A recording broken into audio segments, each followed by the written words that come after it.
Jake കണ്ടെത്തിയ ആ പഴയ പുസ്തകത്തിൽ ഒരു അസാധാരണ ശക്തിയെക്കുറിച്ചാണ് എഴുതിയിരുന്നത്. പക്ഷേ ആ ശക്തി ലഭിക്കാൻ ഒരു വിലയുണ്ടായിരുന്നു. 101 മനുഷ്യരുടെ ജീവൻ. അവരെ കൊല്ലുമ്പോഴേ ആ സൂപ്പർ പവർ പൂർണ്ണമായി ഉണരൂ. ഈ വാക്കുകൾ വായിച്ചപ്പോൾ ജേക്കിന്റെ മനസ്സ് പതിയെ ഇരുട്ടിലേക്ക് വഴുതി വീണു. അന്നുമുതൽ ജേക്ക് ജോക്കറിന്റെ വേഷം സ്ഥിരമായി ധരിക്കാൻ തുടങ്ങി. ചിരിയുടെ മറവിൽ മരണം വിതറി. ഒരു പിടി കൊലപാതകങ്ങൾക്ക് ശേഷം പോലീസ് ഒടുവിൽ ജേക്കിനെ പിടികൂടി.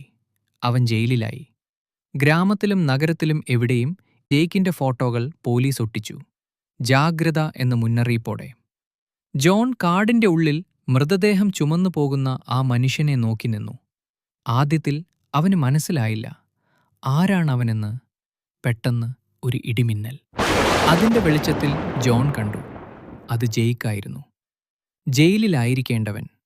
ജോണിന്റെ ശരീരം തണുത്തുപോയി. അവന്റെ മനസ്സിൽ ഒരു ഭീകര സത്യം തെളിഞ്ഞു. ഇത്രയും ദിവസത്തിനുള്ളിൽ ജെയ്ക്ക് ഇതിനകം 89 കൊലപാതകങ്ങൾ ചെയ്തിരിക്കുന്നു.